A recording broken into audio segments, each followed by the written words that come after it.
Saha yang putra tuwin yang roh suci. Amin. Gusti manunggala kaliyan kula sadaya. Bapak Ibu, para sedherek, adik-adik ingkang kinasih, sugeng sonten. Pripun kabaripun sedayanipun? Baik. Para sedherek sesarengan Ekaristi Mahargya Gangsal Windu Gesang Mambiara, sedherek kita Romo Andreas Suwono Niti Prawiro CSSR. Kita atur panuwun kagem Gusti kang sampun paring sedaya kegiatan kagem kita sedaya lan ugi kagem Romo Suwono lan sesarengan kita ngaturaken ketuwung ati amrih bisa pantes anggen kita padha nderek bujana korban.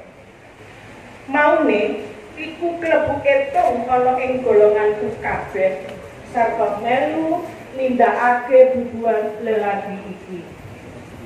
Yudas iku wis tuku palemahan sarana opahing pialane. Banjur tiba krungkep wetenge bedah nganti jeroane metu kabeh. Bab iku kasumurupan ing wong sak Yerusalem kabeh. Mulane palemahan mau banjur diarani nganggo basane wong-wong mau dhewe. Hakal Dama. Tegese tanah getih. Sebab ing kitab Mazmur ana kang tinulis mangkene. Penahane dadosa suwung sampun ngantos wonten ingkang denggeni sarta kalenggahanipun kapendheta dening tiyang sanes. Awit saka iku panunggalane kang tansah kekumpulan karo aku kabeh sakjroning Gusti Yesus tetunggilan karo aku iku yaiku wiwit saka pambaptise Nabi Yohanes nganti tekan ing dina sumengkone Gusti Yesus menyang ing swarga nilar aku kabeh. Ana siji kang diwuwuhake marang kita supaya melu dadi seksi bab wungune. Wong-wong banjur ngusulake wong loro. Yusuf kang aran Barsabas lan kang uga karan Justus tuwin Matias. Kabeh nuli padha ndedonga lan ngunjuk. Duh Gusti, paduka ingkang nguni manahipun sedaya tiyang menika pundi ingkang paduka pilih supados ngampeni kalenggahan lelados inggih menika kalenggahan rasul ingkang kapilar dening Yudas ingkang sampun dumawah ing panggenan ingkang sakmestinipun tumrap piyambakipun menika. Banjur padha diundi sakemah kang kena Matias. Iku nuli kagolongake para rasul 11. Mekaten sabda dalem Gusti. Amin.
Jadi ya saya khotbah campur sari ya.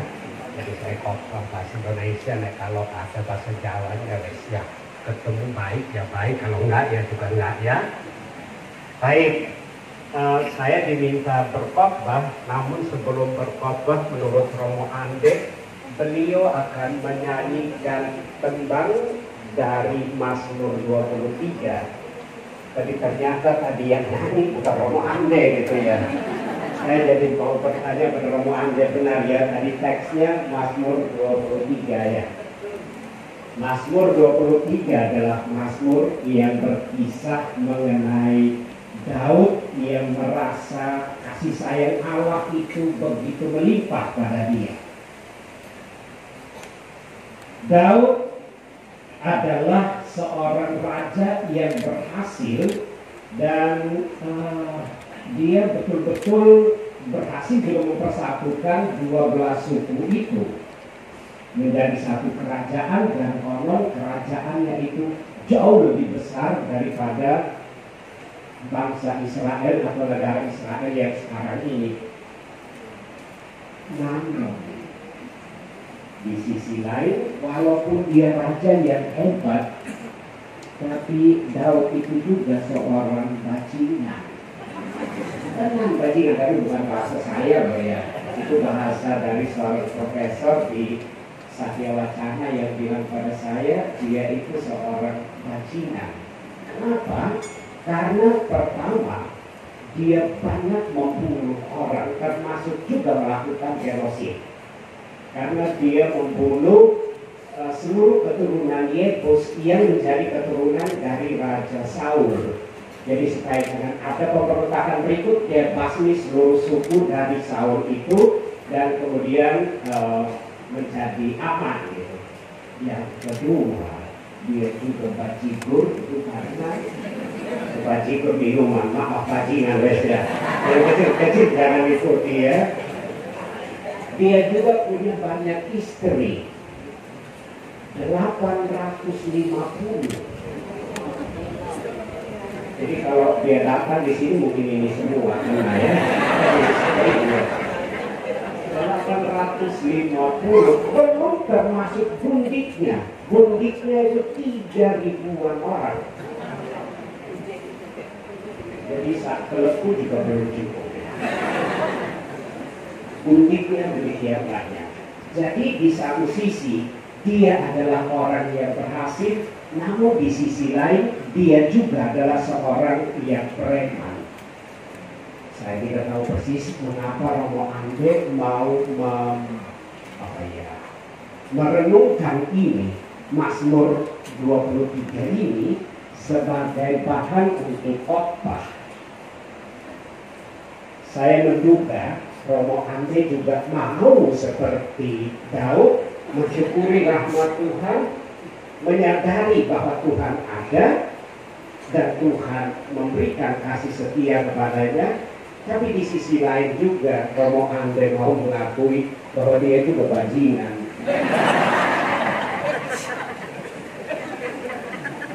Ini juga bukan bahasa saya asli loh ya. Bisa Anda atau Bapak Ibu mungkin sudah dapat buku itunya ya, buku kenangannya. Nah, bisa dibaca di situ bagaimana perjalanan kebajinganannya Romo Andre itu. Tapi sekali lagi beliau sama seperti Daud, menemukan Tuhan, kebaikan Tuhan pada akhir hidupnya, dan itu yang mau disyukurinya bersama dengan kita pada saat ini, pada sore hari ini, bahwa Allah demikian mencintai kita walaupun kita memang bajingan. Allah tetap mencintai kita dan bahkan menggunakan kita untuk menjadi alat pewartaannya. Itu yang ingin disampaikan kepada kita oleh Romo Andre dari tembang Mazmur 23 tadi itu. Tapi saya menulis kata pengantar untuk buku kenang-kenangan yang ditulis oleh beliau. Beliau mengungkapkan dirinya, perjalanan hidupnya sebagai murid Rasul Paulus atau seperti Paulus. Paulus adalah seorang rasul yang besar. Namun sebelum menjadi rasul yang besar itu, dia adalah seorang tokoh yang membunuh orang-orang Kristen zaman itu. Tapi kemudian dalam perjalanan ke Damsyik, dia ditangkap oleh Tuhan dan kemudian membutakan matanya dan kemudian menjadi rasul besar.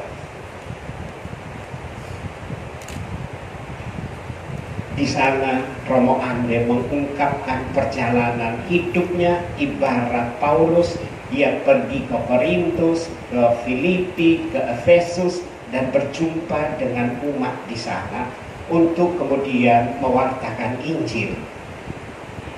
Romo Andre mengibaratkan diri dengan Paulus yang juga ke Sumba untuk merantau, untuk mewartakan Injil. Banyak hal yang beliau kerjakan di Sumba, ya, antara lain membangun bulog, menyadarkan pencuri, khususnya dari sukunya saya, suku Sumba, suku Kodi itu, dan sukunya Romo Enos, banyak pencuri. Dan beliau itu, Romo Andre banyak ngapusinya gitu. Dia bilang, saya tahu itu kamu curi, padahal nggak pernah tahu bahwa orang mencuri. Tapi gertak-gertakan.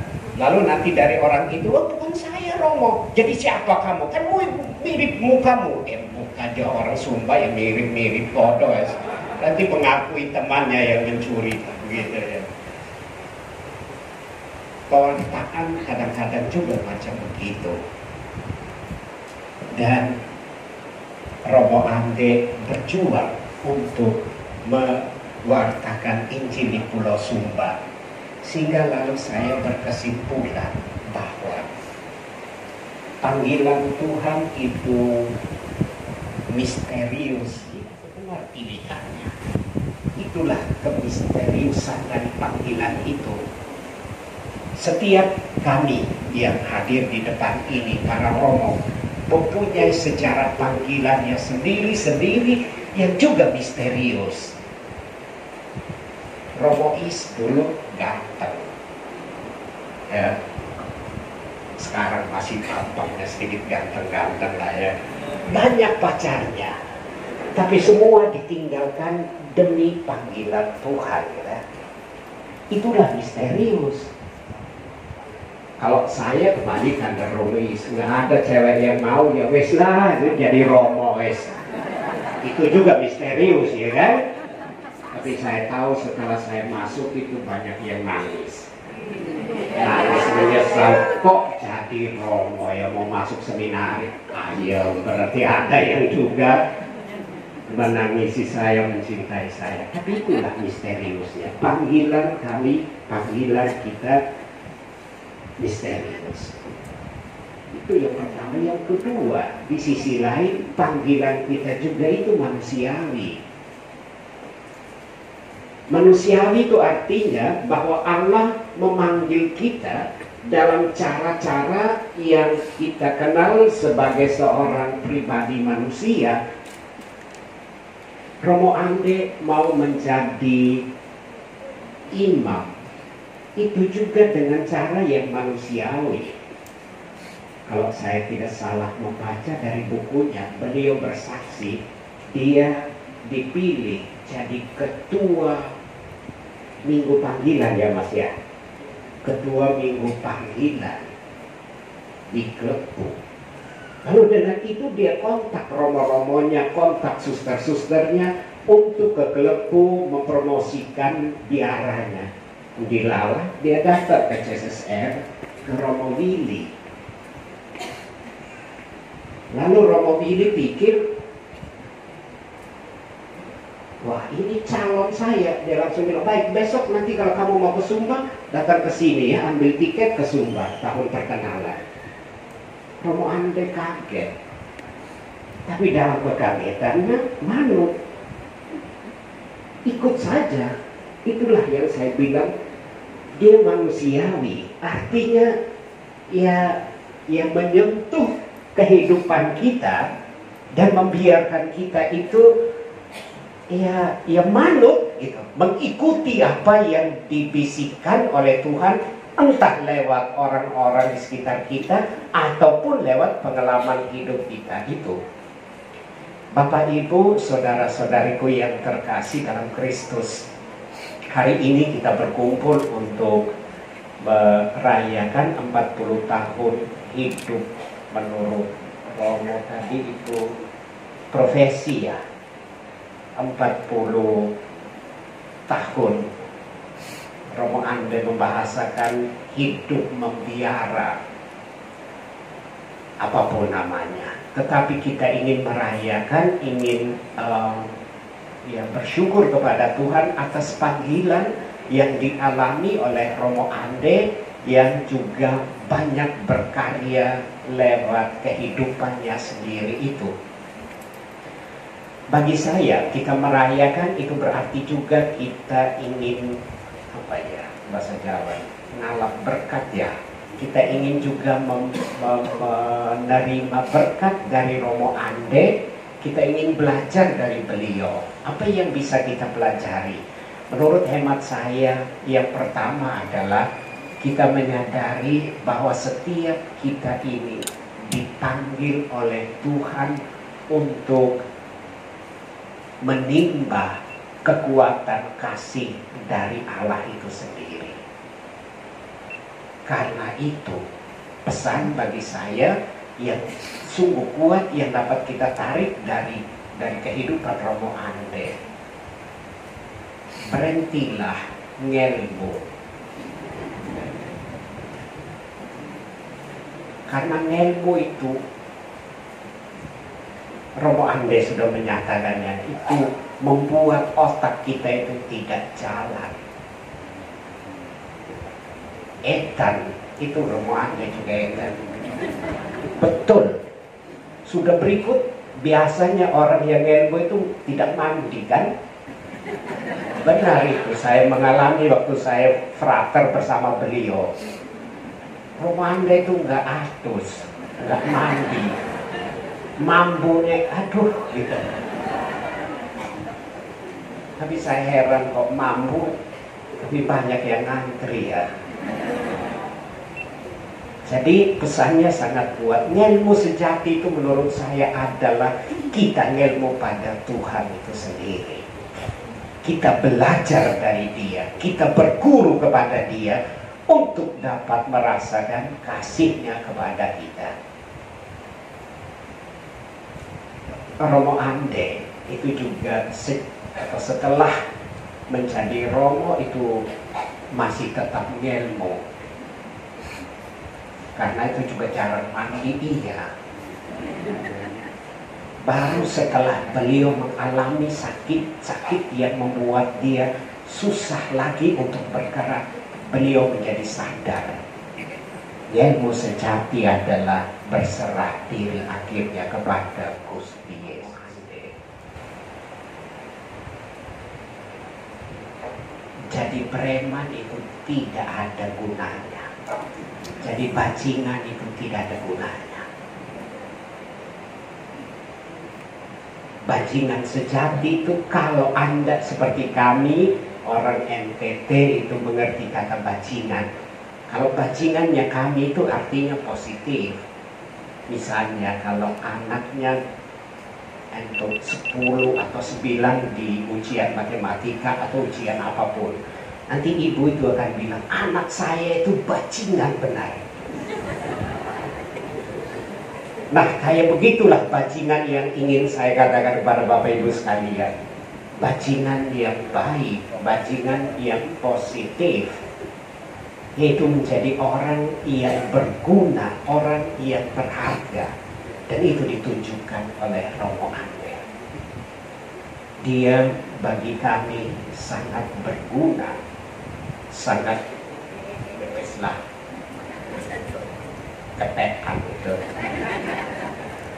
Jadi beliau mau mengubah dirinya menjadi seorang yang betul-betul ia menjadi pelaksana, menjadi seperti Paulus, pewarta Injil yang sejati. Banyak kreativitas, ternyata hidup lagi gitu. Tapi beliau punya nyawa cadangan yang banyak. Di Sumba dulu tugas pertama di Padadita dia pernah kena stroke sampai miring-miring. Perokes lah gitu yang benar. Pokoknya miring ini, jadi lurus. Dapat berikut lagi dia kasih retret di di tempat Tommy di Kaliori. Pulang dari sana juga dilarikan dengan ambulans dari sana bawa ke panti rapi. Juga sama, tidak ini tadi bengkok kanan ya, sekarang bengkok kiri lagi. Jadi sempurna bengkoknya gitu. Tapi lolos juga gitu. Jalannya sudah omong juga sudah susah kita tangkap. Aden, gitu. Ya tapi itulah kehidupan kita. Kuncinya bagi saya akhirnya, kalau orang pasrah dia akan dibebaskan oleh Tuhan. Amin ya. Karena itu ibu-ibu pasrahlah kepada suami. Ibu-ibu ini kan banyak resehnya. Ini kalau saya khotbah agak panjang nggak apa-apa ya Romo ya? Nggak apa-apa. Ini tadi baru 5 menitan kok. Karena ibu-ibu tuh banyak resehnya sekarang. Ngakunya sayang suami, nyatanya dompetnya yang disayangi. Ya kan? Ada uang, abang disayang. Tak ada uang, abang tidur di pos ronda. Pura-pura pakai semua. Kalau di suami masih aku lagi masuk angin gitu. Tapi kalau begitu dikasih uang, parfuman, itu berarti ngajak, ayo mas. Jangan mengukur cinta itu dengan uang. Orang ngerti, deso tenang gitu. Flexing pamer, pamer harta. Kalau punya cincin seperti saya gitu, kipasnya saya guys, jangan ya. Hidup yang sederhana ya, seperti ditunjukkan Romo Ande. Romo Ande itu betul hidup sederhana. Celananya sekarang nggak ada lagi. Betul, ini tempes loh ya. Aku nggak ngenyek loh ya, memang tenang. Jadi kalau mau Arab nyumbang silakan ya. Nanti lihat nomor rekening di bawah ini. Ini tanya Mas Anwar yang ngurus dia sekedua bulanan ini. Hidup sederhana, dan yang terakhir adalah hidup yang penuh kasih, penuh cinta. Itu juga yang beliau ajarkan kepada kami, ya. Hidup penuh cinta. Beliau yang saya maksudkan, Romo Andri ini. Hidup penuh cinta adalah hidup yang menerima seseorang dalam kehidupan apa suci. Pasamuan ngapunten ingkang suci lan panjenenganing para suci, pangapunten ing dosa, tangining padan saha gesang langgeng. Amin. Gusti ngendika, aku iki pangon kang utama, sato aku niteni kang dadi wedhus-wedhus. Lan wedhus-wedhusku padha wanuk marang aku. Kaya dene Sang Rama anggone tepang marang aku. Sato aku wanuk marang Sang Rama. Kanthi kapitadosan menika keparenga kawula ngunjelaken atur panuwun lan panyuwunan kawula ing ngarsa dalem Sang Rama. Gusti nimbali para imam dados pangen kawula ing donya menika. Para pangen kawula menika ingkang dados tuladha lan nuntun kawula manggihaken gesang lan katentreman ingkang sejati. Sumangga sami munjuk sembah nuwun puji Gusti. Gusti. Swargi Bapak Yohanes Jemangin lan swargi Simbok Monika Saikem dados seksi anggenipun Romo Andreas Suhono Niti Prawiro CSSR nampi timbalan dalem gesang membiara minangka pangen ing donya menika. Sakmenika Bapak Yohanes Jemangin lan Simbok Monika Saikem sampun nampi nugra gesang lan katentreman ingkang sejati ing swarga. Sumangga sami munjuk Sembah nuwun kunjuk ing Gusti. Kangge kita sedaya ingkang sami manunggal ing bujana Ekaristi mengeti kawandasa taun gesang membiara Romo Andreas Suhono Niti Prawiro CSSR. Mugi Gusti Yesus Sang Pangen sejati paring nugraha kesehatan, kerukunan lan katentemaning manah kawula piyambak-piyambak. Kawula nyuwun Gusti mugi nyembadana panyuwun kawula. Gusti Yesus Sang Tabib sejati, kawula nyuwun pitulungan dalem paring nugraha kasarasan kangge sederek kawula Dani Artiadi Sudarsono putranipun Ibu Wiryanto. Mugi krana pambudidaya pengobatan wonten ing Singapura manggihaken srana kesarasan saking sedaya panandhangipun. Kawula nyuwun Gusti mugi nyembadana panyuwun kawula.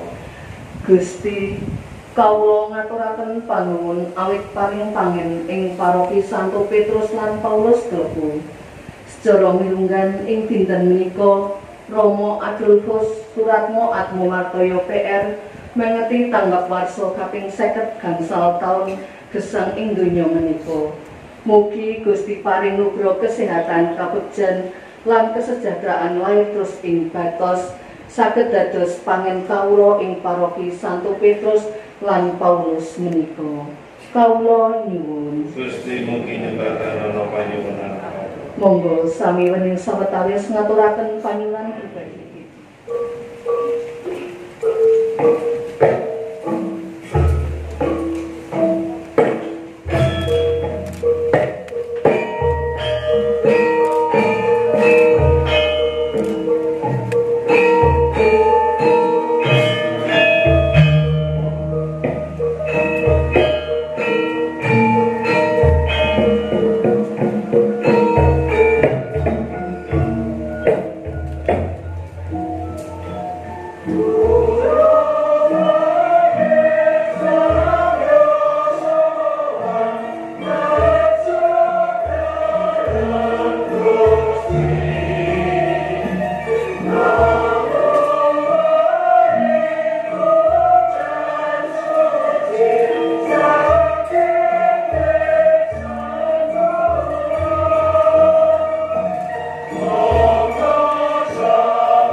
Makaten ugi bakda bojono Gusti Yesus mundhut tuwung sarta mundhut sembah nyuwun malih tuwung dipun paringaken dhateng para murid kaliyan ngendika tampanana iki lan padha diombe awit tuwung iki isi ratu rahing pajanjian anyar sarta langgeng rah kang dituntasake kanggo nglabuhi kowe lan kabeh minangka pangapuraning dosa iki padha tindakno kanggo ngeling-eling marang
yang Roh Suci. Amin. Para sedulur kinasih pahargyan Ekaristi wis paripurna. Ayo pada mundur kita dikutus. Amin.